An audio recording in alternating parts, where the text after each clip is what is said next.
Welcome to API Connect, a no-code platform that integrates the apps you use and automates your workflows. In this video we will integrate Google Sheets with MailChimp Ecommerce to automate workflows between the two apps. We will choose a trigger from Google Sheets and then an action from MailChimp Ecommerce.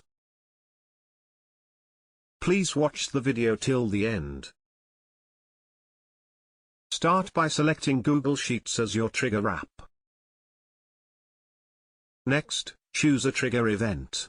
This is the trigger event that will initiate the flow in Connect. Select the one that will fit your needs. Now select MailChimp Ecommerce as your action app. Next, choose an action event. This is the event that will initiate the flow in Connect.